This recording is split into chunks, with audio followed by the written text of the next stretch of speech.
सर्वांचं कॉमर्स कट्टा या यूट्यूब चॅनलवरती स्वागत आहे. Textbook page number 24 illustration 1 solve example आहे हे आपण बघणार आहोत. सर्वप्रथम मी फॉर्मॅट दाखवतो. आपण प्रॉफिट अँड लॉस अकाउंटचा आपण पार्टनरशिप फायनल अकाउंटचा फॉर्मॅट आपण घेतलेला आहे. हा trading account and profit and loss account हा एकत्र फॉर्मॅट आपण तयार केला आहे. यामध्ये इथपर्यंत आहे आपलं trading account debit side, trading account credit side. याच्या खाली profit and loss account debit side आणि profit and loss account credit side. आणि ह्या बाजूला आहे आपलं बॅलन्स शीट, लायबिलिटी साइड आणि ॲसेट साइड. आता आपण एक्झाम्पलला सुरुवात करूयात. सर्वप्रथम ॲडजस्टमेंट्स आपल्याला सोडवायच्या आहेत आणि मग पोस्टिंग करायचं आहे. Daya and Kshama are partners sharing profits and losses in the ratio of 1:1. Daya आणि क्षमा हे पार्टनर आहेत आणि त्यांचा प्रॉफिट किंवा लॉस वाटायचा रेशो आहे 1:1, म्हणजे इक्वली समसमान त्यांना वाटप करायचं आहे. From the following trial balance and additional information ते सांगितलं आहे. पुढे trading account, profit and loss account आणि बॅलन्स शीट तयार करायला सांगितलेलं आहे. ॲडजस्टमेंट्स ज्या ज्या आयटम्सला आहेत त्यांना आपण खुणा करून घेऊ. क्लोजिंग स्टॉक हा कुठेही ऍड किंवा लेस करायची गरज नाही, म्हणून खून करायची गरज नाही. डेप्रिसिएट बिल्डिंग अँड मशिनरी, मशिनरीला एक खून केलेली आहे आणि बिल्डिंगला पण एक खून आपण केलेली आहे. Bills receivable included dishonour. Bills receivable म्हणजे काय की आपण कुणाला तरी बिल आपण दिलेले असतात आणि त्या बिलाची ड्यू डेटला ठरलेल्या तारखेला पैसे येणं अपेक्षित असतं. जर ठरलेल्या तारखेला पैसे येऊ शकले नाही तर ते बिल काय म्हणतो आपण, डिसऑनर झालं. मग असं हे डिसऑनर झालेलं बिल असेल तर त्याचे दोन इफेक्ट येतील. एक म्हणजे त्या बिलातनं आपण तेवढे पैसे वजा करून घेऊ, म्हणजे बिल्स रिसिवेबल मधनं तेवढे पैसे वजा करून घेऊ, म्हणून त्याला एक खून केलेली आहे. ज्या ज्या आयटम्सला ऍडजस्टमेंट आहे त्यांना खुणा करून घेतलेल्या आहेत, म्हणजे आपल्याला तो आयटम शोधायला सोपा जाईल आणि सोडवायला पण सोपं जाईल. इथून आपण ते वजा करून घेणार आणि टाकणार कुठे, डेटर्समध्ये. कारण का 3,000 रुपयाचं जरी आपण तिथून वजा केले तरी आपण त्याला सोडून दिलेले नाही, त्या व्यक्तीला आपण ते पैसे सोडलेले नाहीत. त्याच्याकडनं आपल्याला ते केव्हा नाही का वसूल करायचे आहेत, म्हणून त्यांना आपण डेटर्समध्ये ऍड करून घेणार. डेटर्स म्हणजे काय की ज्यांना आपण उधारीने माल विकला आहे त्यांच्याकडनं आपल्याला पैसे येणं आहे, म्हणून याच्यामध्ये आपण ते 3,000 रुपये ऍड करणार. नंतर आहे goods worth ₹1,000 taken by Daya for personal use. दयाने स्वतःच्या वापराकरता व्यवसायातून माल उचलला, त्याला म्हणतो आपण ड्रॉइंग्स. पण ड्रॉइंगचा पहिला इफेक्ट आपण कॅपिटलमधनं आपण त्याला लेस करणार आणि आपल्या व्यवसायातून माल गेला, गुड्स गोज आउट आहे, त्याच्यामुळे आपण त्याला टाकणार ट्रेडिंग अकाउंटच्या क्रेडिट साइडला. पुढचं आहे write off ₹1,800 as a bad debts. Bad debts म्हटल्यानंतर सन्ड्री डेटर्स आणि बॅड डेप्स मध्ये आपण त्याचे इफेक्ट दाखवणार आहोत. बॅड डेप्स म्हणजे बुडीत कर्ज, आपलं अजून बुडीत कर्ज वाढतं आहे, त्याच्यामध्ये आपण त्याला ऍड करणार. आणि डेटर्स म्हणजे आपलं येणं अजून कमी होतंय म्हणून तिथून लेस करणार. आरडीडी डेटर्स वर आपल्याला काढायची आहे 5% आणि आरडीडी सुद्धा आपण डेटर्स मधून लेस करतो आणि बॅड डेट्स मध्ये ऍड करतो. जेव्हा आपण ते सोडू तेव्हा आपण डिटेलमध्ये बघणार आहोत. गुड्स ऑफ ₹6,000 म्हणजे बघा डेटर्सला जवळपास 4 ऍडजस्टमेंट आलेले आहेत. आतापर्यंत आपण 3 बघितल्यात, चौथीत बघायची आहे आपल्याला. Goods of ₹6,000 were sold but no entry was made in the books of account.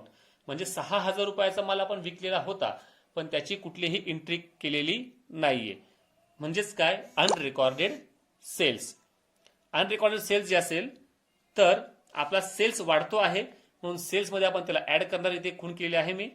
आणि कुठलाही जर माल आपण विकला असेल आणि त्याची नोंद केली नसेल तर ह्या ठिकाणी आपण असं गृहीत धरतो की तो माल आपण उधारीने विकलेला आहे, म्हणून हे 6,000 रुपये जे आहेत हे आपण उधारीने विकले आहेत असं गृहीत धरतो. म्हणजे आपल्या अजून काय वाढणार, डेटर्स वाढणार, कारण पैसा 6,000 रुपये अजून येणं वाढतंय आपलं. म्हणून चौथी ऍडजस्टमेंट जी आहे त्याचा एक इफेक्ट सेल्समध्ये जाईल, इथून आपण ऍड करणार आणि इथेही आपण ऍड करणार कारण आपलं येणं वाढतं आहे. तर चला मग आपण ऍडजस्टमेंट बघितलेले आहेत. तर आपण सुरुवातही जी करणार आहोत ऍडजस्टमेंट पासूनच सुरुवात करणार आहोत. तर मग सुरुवात करूयात. पहिली adjustment closing stock ₹40,000. Closing stock ही प्रत्येक एक्झाम्पल मध्ये येणारी ऍडजस्टमेंट आहे. तिचा पहिला इफेक्ट आपण देणार आहोत ट्रेडिंग अकाउंटच्या क्रेडिटला. इथे म्हणायचं बाय क्लोजिंग स्टॉक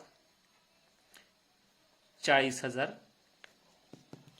आणि क्लोजिंग स्टॉक म्हणजे वर्षाच्या शेवटी जो काही स्टॉक आपल्याकडे शिल्लक आहे ती आपली मालमत्ता असते, म्हणून आपण टाकणार बॅलन्स शीटच्या ॲसेट साईडला. जवळपास 10 जागा सोडायची आहे. असं का, तर आपण मांडताना एक मांडणी चांगली व्हावी म्हणून पहिले आपण घेतो फिक्स्ड ॲसेट, नंतर फिक्टिशियस ॲसेट्स आणि नंतर करंट ॲसेट्स घेत असतो. म्हणून ह्या क्रमाने जायचं आहे. म्हणून जवळपास वरती 10 ते 12 जागा सोडून मग मी खाली घेतो आहे बाय क्लोजिंग स्टॉक 40,000 रुपये. पुढची आहे adjustment depreciate building and machinery at 5% and 3%. आता इथे बिल्डिंग आणि मशिनरीवरती डेप्रिसिएशन काढायचं आहे. डेप्रिसिएशन काढणं म्हणजेच काय, आपल्या ऍसेटची व्हॅल्यू कमी होते. आता पहिले आपण ह्या दोन्ही ऍसेट घेऊन टाकू, बिल्डिंग आणि मशिनरी. मशिनरी आहे 1,14,800 आणि बिल्डिंग आहे 75,000. मी इथे घेतो पहिले मी ऍसेट साईडला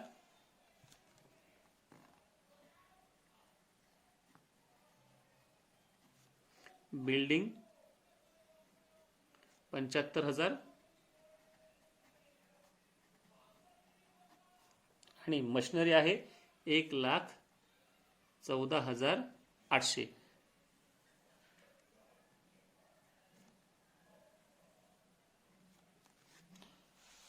याचं वर्किंग लोड आपण करून घेऊयात. पहिले आहे बिल्डिंग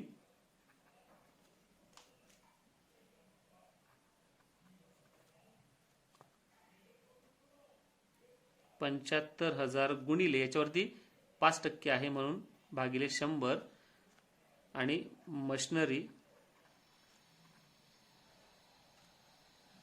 1,14,800 गुणिले 3 भागिले 100.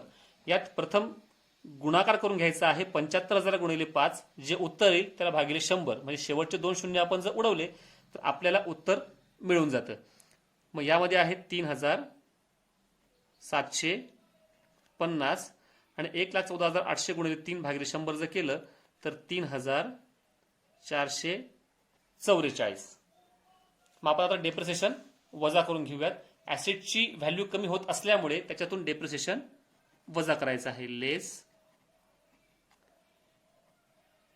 डेप्रिसिएशन ऍट 5%, 3,750 वजा केल्यानंतर बाहेर आउटरला येतात. तुम्ही ही या ठिकाणी वाटल्यास एक्झाम्पल सोबत सोडत असाल तर पॉज करून घ्यायचं आणि स्वतः हे करून बघायच्या आहेत बेरजा आणि वजाबाक्या. मी आधी करून बघितलेल्या असल्यामुळे मी थोडं फास्ट घेणार आहे. आणि मशिनरीवरती देखील लेस डेप्रिसिएशन ऍट 3%, 3,444 आणि वजा केल्यानंतर आउटरला येतात 1,11,356. बरोबर.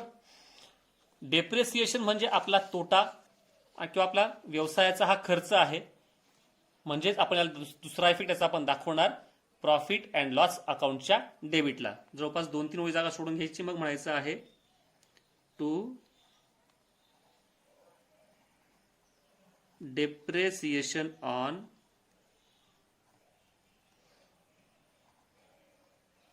बिल्डिंग 3,750 आणि मशिनरी.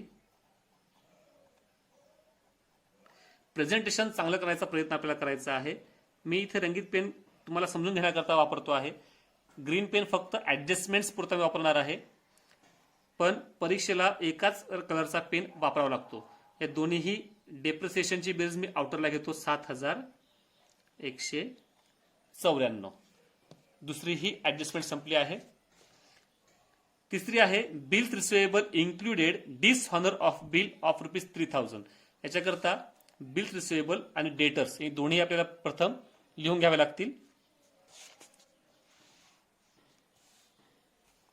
मी इथे घेतो आहे बिल्स रिसिवेबल म्हणजे काय की ज्यांना आपण काही उधारीने माल विकला त्याच्याकडनं बिलं तयार करून घेतली असतील तर ठराविक कालावधीनंतर त्यांच्याकडनं त्या बिलाचे पैसे येणं असतं. म्हणजे हे आपलं ॲसेट आहे म्हणून घ्या इथे बिल्स रिसिवेबल, त्याची अमाऊंट आहे 28,000.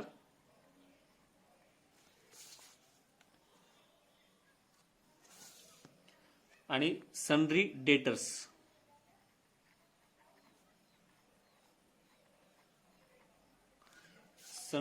आहेत 1,32,500. 1,32,500. आता ऍडजस्टमेंट नीट समजून घ्या. Bills receivable included dishonour bill of ₹3,000. याचा अर्थ असा होतो की एकूण जे काही आपल्याला 28,000 रुपयाचे बिल येणं होतं, पण ड्यू डेटला म्हणजे त्याच्या अंतिम तारखेला आपल्याला 3,000 रुपयाचं बिल मिळालेलं नाहीये. म्हणजे काय झालं, आपलं बिल 3,000 रुपयाने कमी झालं, पण ज्या व्यक्तीने हे बिल दिलं नाही त्याला आपण ते बिल सोडणार नाहीये. त्याच्याकडे 3,000 रुपये अजूनही येणं आपल्याकडे आहेच. म्हणजे बिल जरी कमी झालं असलं तरी आपलं येणं जे आहे, येणं आपलं वाढतंय. म्हणून इथं आपण वजा करणार, बिल कमी झालं म्हणून लेस डिसऑनर ऑफ बिल 3,000, आउटरला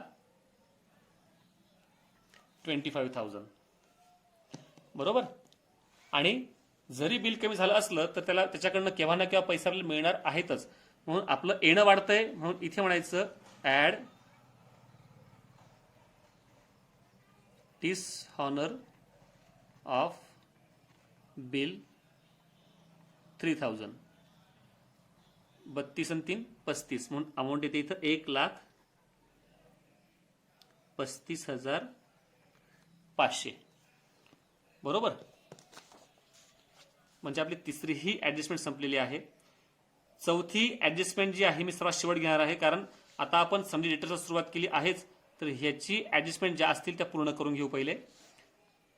पुढची write off ₹1,800 as a bad debts and maintain RDD at 5% on sundry debtors. ही ऍडजस्टमेंट करायच्या आधी, कारण बॅड डेट्स आणि डेटर्स एकूण आपल्याला जर डेटर्स किती आहे ते कळल्याशिवाय आपण त्याच्यावरती आरडीडी काढू शकत नाही. म्हणून ही ऍडजस्टमेंट सर्वात शेवट घेऊयात, म्हणजे 6व्याच्या नंतर घेऊयात, कारण 6व्याचा संदर्भ पण सन्ड्री क्रेडिटर्सशी येतो आहे. Goods of ₹6,000 were sold but no entry was made in the books of account. म्हणजे इथे बघितलं तर 6,000 रुपयाचा माल आपण विकलेला होता, पण त्याची कुठेही नोंद झालेली नाहीये. याला म्हणतो आपण अनरेकॉर्डेड सेल्स. म्हणजे आता सेल्स इथे आपल्याला लिहावा लागेल. सेल्स कुठे असतो, तर ट्रेडिंग अकाउंटच्या क्रेडिटला. इथे म्हणा बाय सेल्स. सेल्सची अमाऊंट आहे 2,85,500.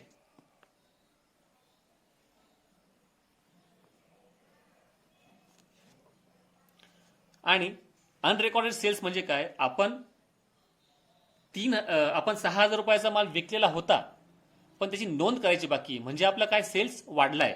म्हणून इथे आपण ऍड केला पाहिजे, add unrecorded sales amount 6,000. Sales return पण आहे म्हणून त्याची अमाऊंट मला ठेवायची आहे इनरलाच.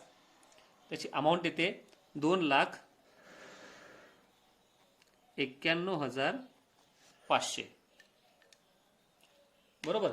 आता अशात गृहीत धरतो आपण की जोही काही आपला रेकॉर्ड करायचा बाकी असेल सेल्स वगैरे, तर तो उधारीनेच विकलेला आहे असं आपण गृहीत धरतो. म्हणजे आपलं अजून येणं वाढतंय. येणं वाढत असल्यामुळे त्याला आपण ऍड करणार डेटर्स मध्ये. म्हणून इथे म्हणायचं ऍड अनरेकॉर्डेड सेल्स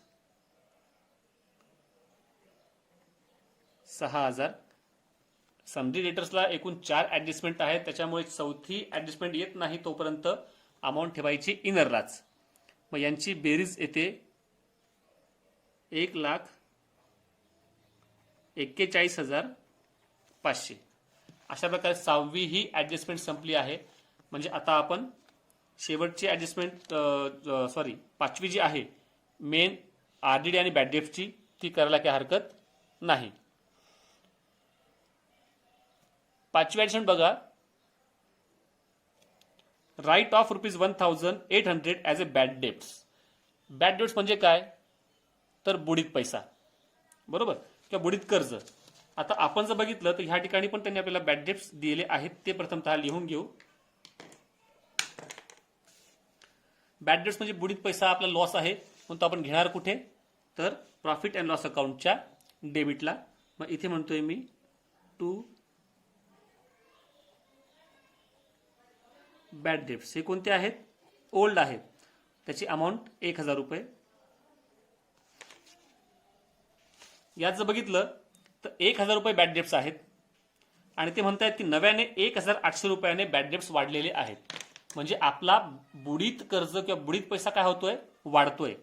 वाढत असेल तर ह्या बॅड डेट्समध्ये आपल्याला त्याला ऍड करावं लागेल. ऍड, त्याला म्हणायचं न्यू बॅड डेट्स. 1,800.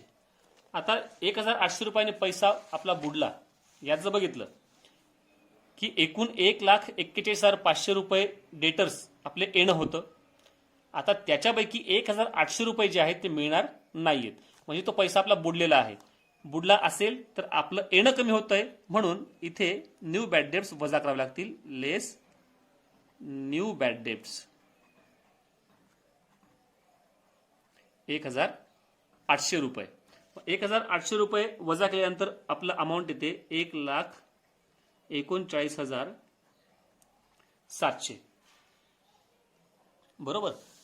पुढची ऍडजस्टमेंट आहे ही अर्धी झालीपर्यंत. And maintain RDD at 5% on sundry debtors. आणि याच्यावरती आपण 5% आरडीडी मेंटेन करायची आहे. कशावरती, डेटर्सवरती. डेटर्सवरती आरडी जेव्हा काढतो आहोत त्याचा लॉंग फॉर्म असा आहे, रिझर्व्ह फॉर डाऊटफुल डेट. मग बॅलन्स शीटला जेव्हा आपण बघतो की डेटर्स आपले एकूण आता आहेत 1,39,700. मग याच्यावर जेव्हा आरडीटी काढायची असेल तर आरडीटी काढताना कधीही डेटर्स मधून बॅड डेट्स वजा केल्यानंतर जी काही अमाऊंट येते ह्या अमाऊंटवरती दिलेल्या टक्केवारीनुसार आपल्याला आरडीटी काढायची असते. त्यांनी 5% आरडीटी काढायला सांगितले आहे. आरडीटी म्हणजे सुद्धा हा एक प्रकारचा बुडीत पैसा करता काढलेला राखीव निधीच असतो, म्हणजे हा सुद्धा एक प्रकारचा आपला तोटाच आहे. म्हणून इथे म्हणायचं लेस न्यू आरडीडी ॲट 5%. आरडीडी आपली एकूण किती आहे आता, 1,39,700. याची वर्किंग नोट आपण करून बघूयात. 1,39,700 गुणिले 5/100. मग याचं 1,39,700 गुणिले 5 केल्यानंतर जे उत्तर येईल त्याला भागिले 100 करायचं. म्हणजे आपल्याला आरडीडी मिळते 6,985. मी तुम्हाला आधी सांगितलं की तुम्ही स्वतः ह्या सर्व वर्किंग नोट्स करून बघायच्या आहेत. मग आरडीडी आपण वजा करूयात 6,985. आता बघा 1, 2, 3, 4 चारही ऍडजस्टमेंट आपल्या झालेल्या आहेत. मग आता डायरेक्टली अमाऊंट बाहेर घ्यायला काही हरकत नाही. बाहेर अमाऊंट येते 1,32,715. आणि आरडीडी म्हणजे एक प्रकारचा बुडीत पैसाच असल्या कारणाने बॅड डेट्स मध्येही त्याला ऍड केलं पाहिजे. म्हणून इथे म्हणायचं न्यू आरडीडी ॲट 5%, 6,985. आता यांची टोटल आउटरला घ्यायची की नाही हे केव्हा ठरवायचं,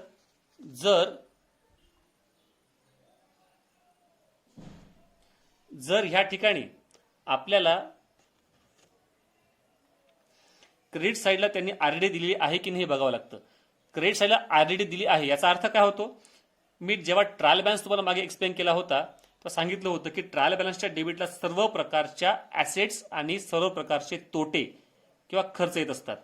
आणि क्रेडिट साईडला काय येत असतात, सर्व प्रकारच्या लायबिलिटीज आणि इन्कम. म्हणजे हे आपलं इन्कम आहे. म्हणजेच काय तर एकूण याची बेरीज एकदा करून घेतो पहिले मी. 9,785 रुपये आपले बुडाले होते, पण त्यापैकी 1,800 रुपये मिळून गेले आहेत. कारण इन्कम आहे ना, इन्कम आहे म्हणून आपलं बॅड डेट्स काय होत आहेत, कमी होत आहेत. म्हणून इथे म्हणणार लेस ओल्ड RDD 1,800 रुपये. मग आता आउटरला आपण अमाऊंट घेऊ शकतो 7,985. बरोबर. म्हणजे हे एक्झाम्पल नीट बघितलं तर ज्याला हे एक्झाम्पल नीट समजलं त्याची RDD, बॅड डेट्स किंवा सनरी डेटर्सची ऍडजस्टमेंटची अडचण त्याला कधी येणार नाही. त्याच्यामुळे हे एक्झाम्पल नीट समजून घ्यायचा प्रयत्न करायचा आहे. आता उरलेली आहे आपली शेवटची ऍडजस्टमेंट, ती म्हणजे goods worth ₹1,000 taken by Daya for personal use was not entered in the books of account. म्हणजे दयाने 1,000 रुपयाचा माल उचलला होता व्यवसायातून. म्हणजेच काय असणार आहे, हा स्वतःच्या वापराकरता जर व्यवसायातून कुठलाही माल किंवा पैसा उचलला त्याला काय म्हणतो आपण, ड्रॉइंग्स म्हणतो. मग 1,000 रुपये काय आहेत, ड्रॉइंग्स. ड्रॉइंगचे 2 इफेक्ट आपल्याला द्यावे लागतील. एक कॅपिटलमधनं लेस करावा लागेल आणि दुसरा ट्रेडिंग अकाउंटच्या क्रेडिटला. मग प्रथमतः त्यांचं कॅपिटल आपण लिहून घेऊयात. कॅपिटल कुठे लिहितो आपण, बॅलन्स शीटच्या लायबिलिटी साईडला. कॅपिटल ऑफ दया आणि कॅपिटल ऑफ क्षमा. कॅपिटल त्यांचं आहे 1,60,000 आणि 1,20,000.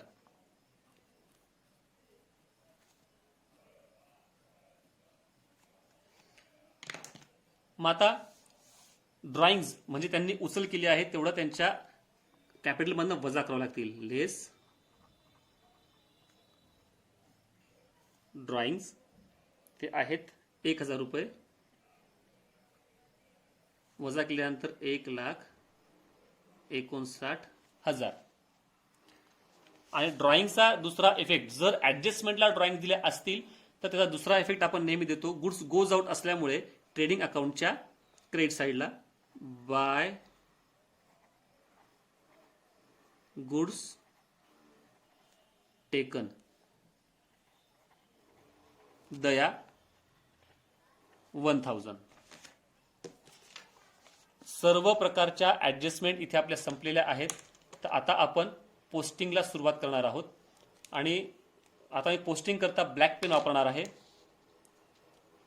पहिला आहे स्टॉक ऑन 1/4/2018. याचा अर्थ काय होतो की हा ओपनिंग स्टॉक आहे. ओपनिंग स्टॉक लिहायचा असतो ट्रेडिंग अकाउंटच्या डेबिटला. स्टॉक आहे 65,000 रुपये. मग इथे घ्या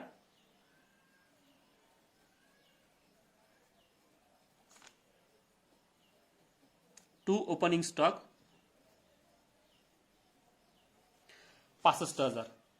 नंतर आहे बिल्स रिसिवेबल, हा आयटम आपला झालेला आहे. Wedges and salaries, opening stock नंतर 2 ओळी जागा म्हणजे परचेस आणि रिटर्न्स असतील तर त्यांच्याकडे जागा सोडावी लागेल. आणि वेजेस म्हणजे मजुरी, की जो प्रोडक्शनच्या आधीचा खर्च आहे, म्हणून इथे घ्यायचा आपल्याला टू वेजेस अँड सॅलरीज 9,000 आउटरला डायरेक्ट. नंतर आहे सनरी डेटर्स, हा आयटम आपला झालेला आहे. बॅड डेट्स पण झालेला आहे. परचेसेस, परचेस आलं असेल तर लगेच क्रेडिट साईडला चेक करून घ्यायचं की रिटर्न्स आहेत का. इथे आहे परचेस रिटर्न 4,000. म्हणजे आपण 1,48,000चा माल खरेदी केला होता आणि त्याच्यामधनं 4,000चा माल आपण काही कारणास्तव तो खराब झाला असेल किंवा आपल्या रिक्वायरमेंट अनुसार आला नसेल तर तो परत केला आहे. मग ह्या माल परत केला म्हणजे आपलं परचेसेस काय झाला, कमी झाला. म्हणून इथे पहिले घ्या टू परचेसेस 1,48,000 इनरला घ्या. आणि याच्यामधनं रिटर्न्स काय करतो आपण, वजा करतो, कारण तेवढ्याने आपले परचेसेस कमी झाले. म्हणून लेस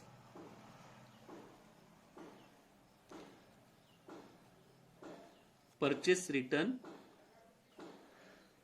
4,000, आउटरला 1,44,000. पुढचा आहे मोटर कार. मोटर कार आपली काय आहे तर आपली ऍसेट आहे. मग मोटर कार आपण घ्यायची ऍसेटला.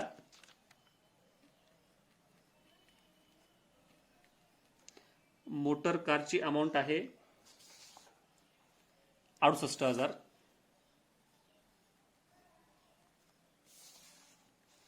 नंतर मशिनरी झालेला आहे.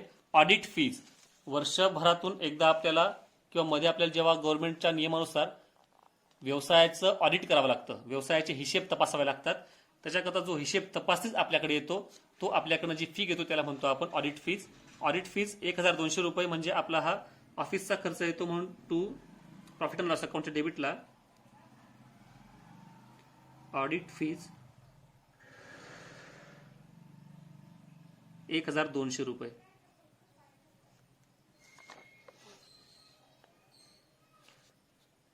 नंतर सेल्स रिटर्न, आपण सेल्स लिहिला आहे ऑलरेडी. सेल्स 28,500, 2,85,500.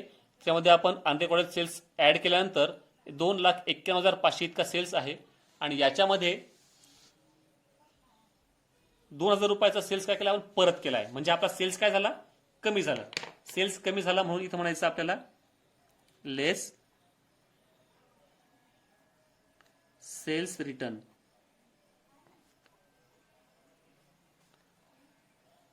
₹2,000. आउटरला येतील 2,89,500.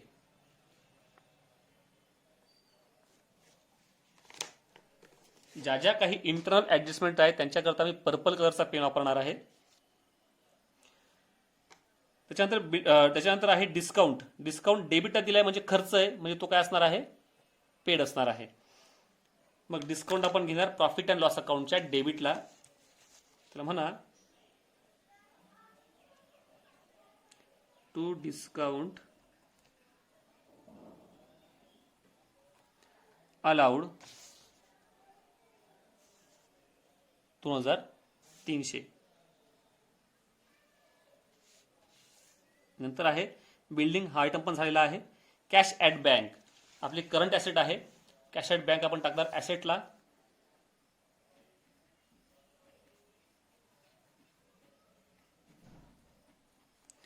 Cash at bank 12,000.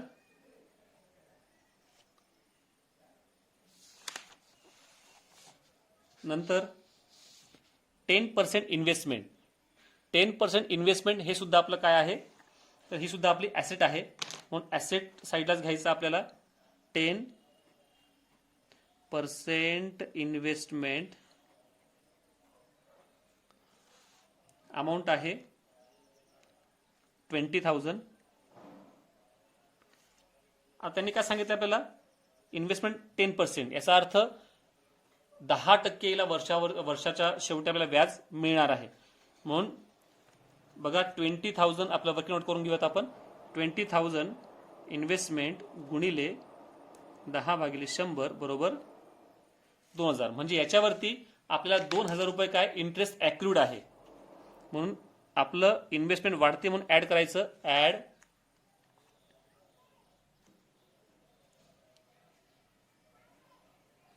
accrued interest 2,000 rupees. आउटरला 22,000. आता आपल्याला व्याज मिळणार असेल तर आपण टाकणार कुठे, तर प्रॉफिट अँड लॉस अकाउंटच्या क्रेडिटला. कारण इन्कम कुठे दाखवतो आपण, तर प्रॉफिट अँड लॉस अकाउंटच्या क्रेडिटला. म्हणून म्हणा bye interest on investment 2,000 rupees. त्याच्यानंतर आहे ऍडव्हर्टाइजमेंट. त्यांनी म्हटले कंसात पेड फॉर 9 months, म्हणजे फक्त 9 महिन्याची पेड केलेली आहे. 3 महिन्याची याचा अर्थ काय असणार आहे, आउटस्टँडिंग, देणं बाकी आहे. बरोबर. मग ऍडव्हर्टाइजमेंट कुठे असतं, हा आपण नंतरचा खर्च असल्यामुळे आपण टाकणार प्रॉफिट अँड लॉस अकाउंटच्या डेबिटला. टू नंतरचा म्हणजे प्रोडक्शनच्या नंतरचा, टू ऍडव्हर्टाइजमेंट 4,500 रुपये. याची वर्किंग नोट आपण एकदा करून बघूयात. 4,500 रुपये हे 9 महिन्याकरता आहे, तर 3 महिन्याकरता किती हे शोधायचं आपल्याला. 3/9. मग याचं उत्तर येतं 1,500. म्हणजे 1,500 हे 3 महिन्याकरता आणि 4,500 हे 9 महिन्याकरता आहेत. म्हणजेच 9 महिन्याचे 4,500 तर 3 महिन्याचे 1,500 देणं बाकी आहेत. मग देणं बाकी आउटस्टँडिंग असेल तर आपण काय करतो, आपण ऍड करतो. म्हणून इथे म्हणायचं आहे ऍड आउटस्टँडिंग 1,500 आउटरला 6,000.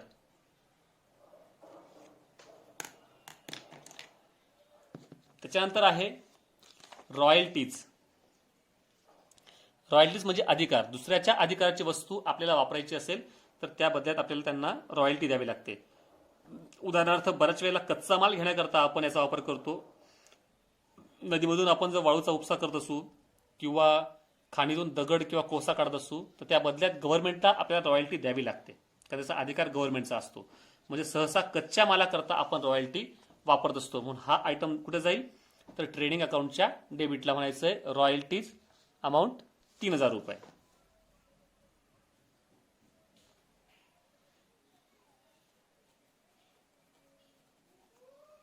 रॉयल्टीज 3,000 रुपये. अशा प्रकारे डेबिटचे सर्व आयटम संपलेले आहेत. आता क्रेडिट साईडचे आयटम बघूयात. General reserve. जनरल रिझर्व्ह राखीव निधी ही आपली लायबिलिटी असते, म्हणून लायबिलिटी साईडला घ्यायचं आहे बाय नाही, जनरल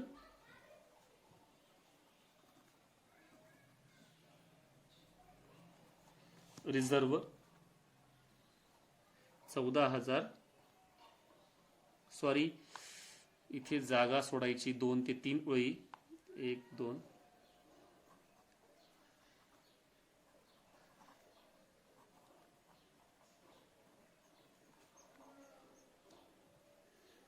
14,500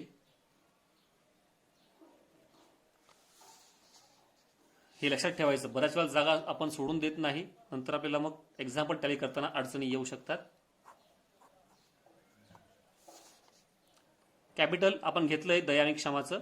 क्रेडिटर्स ही पण आपली लायबिलिटी आहे, म्हणजे आपण ज्यांच्याकडनं माल उधारीने आणला असेल त्यांना आपण देणं लागतोय पैसे. क्रेडिटर्स 98,000. आरडी झालेली आहे, सेल्स पण झालेला आहे. Outstanding wedges. आउटस्टँडिंग वेजेस जर त्यांनी आपल्याला दिला असता ऍडजस्टमेंटला तर याचे आपण 2 इफेक्ट दिले असते, बरोबर. पण त्यांनी आपल्याला दिलेला आहे ट्रायल बॅलन्सला, मध्ये त्याचा एकच इफेक्ट येईल, तो म्हणजे कुठे लायबिलिटी साईडला. मग इथं घ्यायचंय आउटस्टँडिंग वेजेस 700 रुपये. परचेस रिटर्न आपण झालेला आहे. डिस्काउंट, आता डिस्काउंट क्रेडिटला दिलाय. ट्रायल बॅलन्सच्या क्रेडिटला म्हणजेच काय, इन्कम आहे, म्हणजे रिसिव्ड असणार आहे, डिस्काउंट मिळालेला आहे, म्हणून तो दाखवायचा प्रॉफिट अँड लॉस अकाउंटच्या क्रेडिटला. बाय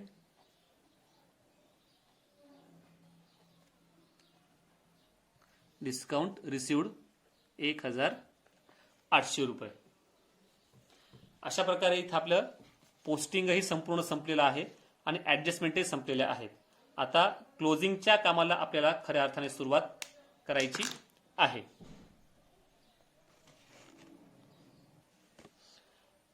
क्लोजिंगला सुरुवात करण्याच्या आधी एक नजर मारून घेऊयात सर्वांचे इफेक्ट दिले आहेत का.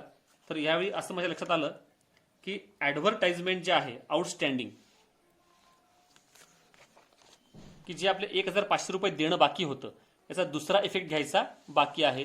आउटस्टँडिंग वेजेसच्या खाली आपण घेऊयात, कारण देणं बाकी आहे म्हणजे आपली लायबिलिटी आहे, म्हणून आउटस्टँडिंग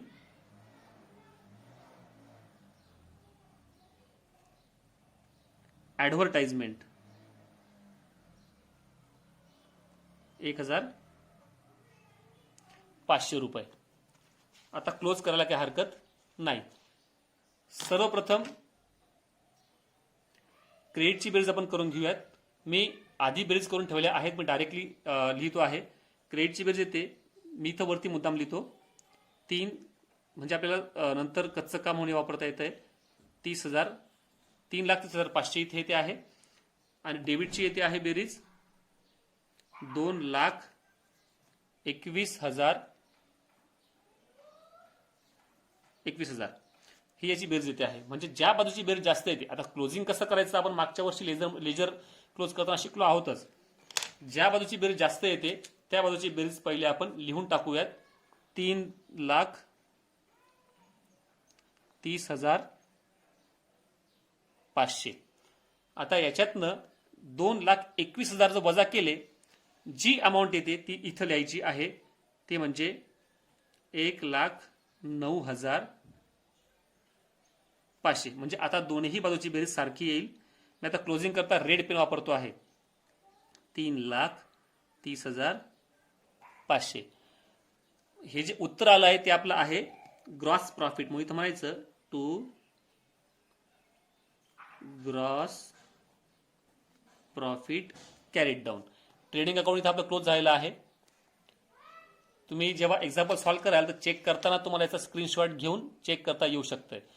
आता प्रॉफिट अँड लॉस अकाउंट जे आपलं आहे याचाही आपण टॅली करणार आहोत. आपण शोधलेला ग्रॉस प्रॉफिट हा ट्रान्सफर करायचा असतो प्रॉफिट अँड लॉस अकाउंटच्या क्रेडिटला. मग इथे म्हणायचं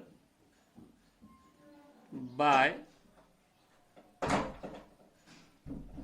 ग्रॉस प्रॉफिट ब्रॉट डाऊन 1,09,500. यानंतर आपल्याला आता प्रॉफिट अँड लॉस अकाउंटची बेरीज करायची. यानंतर आपण प्रॉफिट अँड लॉस अकाउंटच्या क्रेडिट बाजूची टोटल करूयात. मी इथे मुद्दाम इथे लिहून घेतो म्हणजे आपल्याला समजायला सोपं जाईल. Credit debit.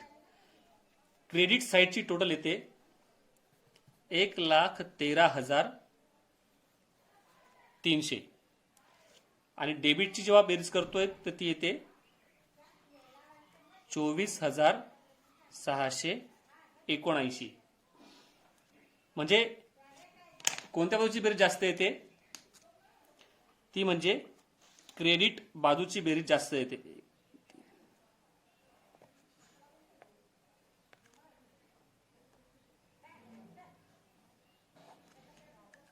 तर क्रेडिट बाजूची बेरीज आपण पहिले लिहून घेऊयात.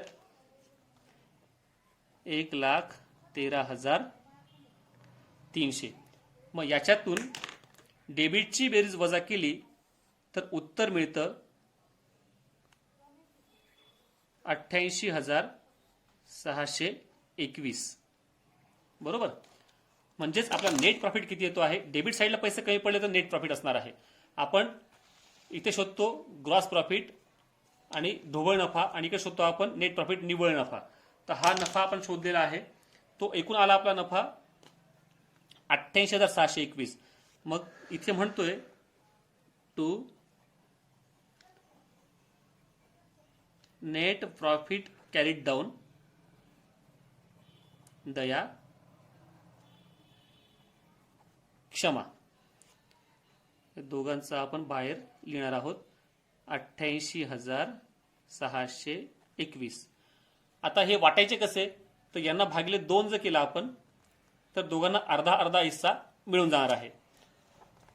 जेव्हा रेशो तुम्हाला दिला जाईल तो रेशो तुम्हाला मी तेव्हा कसा वाटायचा तो क्लिअर करून देईल. इथे अर्धा अर्धा वाटायचा म्हणजे 88,621 चे 2 भाग करायचे, भागले 2 केलं तर ऍक्च्युअल 44,310.5 म्हणजे पॉईंट मध्ये उत्तर येत आहे. म्हणून इथे आपण एक काम करूयात की एकाला आपण त्याचे निम्मे 1 रुपया जास्त देऊन टाकू. 44,311 आणि 44,310. म्हणजे आता दोन्हींचीही बेरीज सारखी येईल 1,13,300. म्हणजे आता प्रॉफिट अँड लॉस अकाउंट तुम्ही नीट बघून घ्या. हे पण आपलं टेल झालेला आहे. हा भाग तुम्हाला इथं लिहायचा नाहीये, मी फक्त सोडून दाखवण्याकरता इथं लिहिलेला आहे. नंतर जो काही नेट प्रॉफिट दयाचा आणि क्षमाचा आला आहे हा त्यांच्या कॅपिटलमध्ये आपल्याला ऍड करावा लागतो. मग इथे घ्या लायबिलिटी साइडला कॅपिटलमध्ये ऍड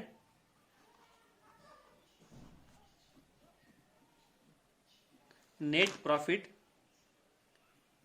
44,311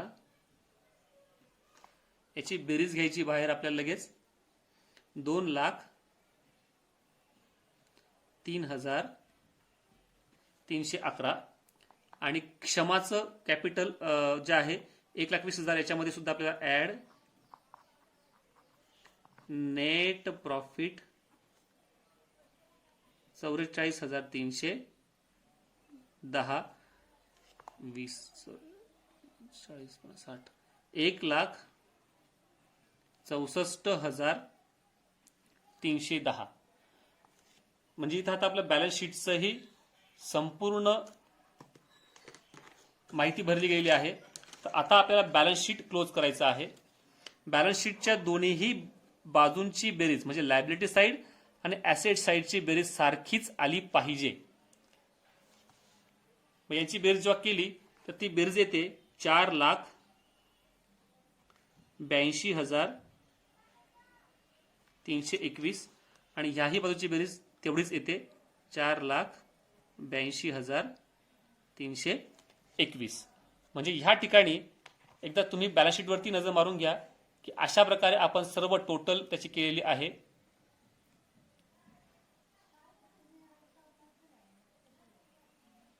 बरोबर.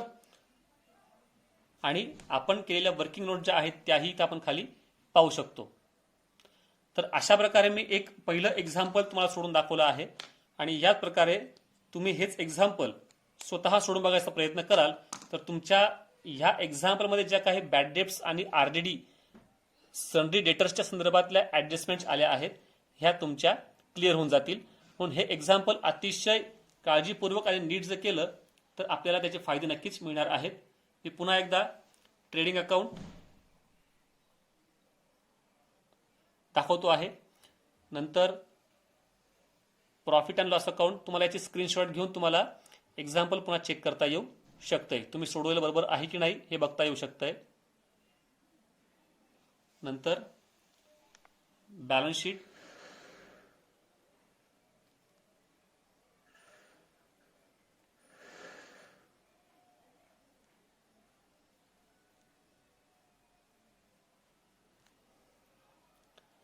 आणि नंतर वर्किंग नोट्स. अशा प्रकारे आपलं हे पहिलं एक्झाम्पल संपलेलं आहे. सर्वांनी याची तयारी करायची आहे. पुढील एक्झाम्पल लवकरच मी घेऊन येतो.